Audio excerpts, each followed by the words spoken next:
Tata tata tata tata Poppy দিদি tata tata tata আসি তাহলে।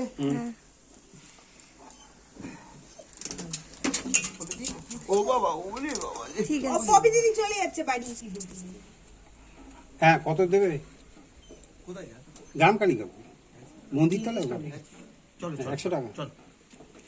আচ্ছা আসছি। টাটা আমার এর জন্যই বেশি ভালো লাগলো। টাটা।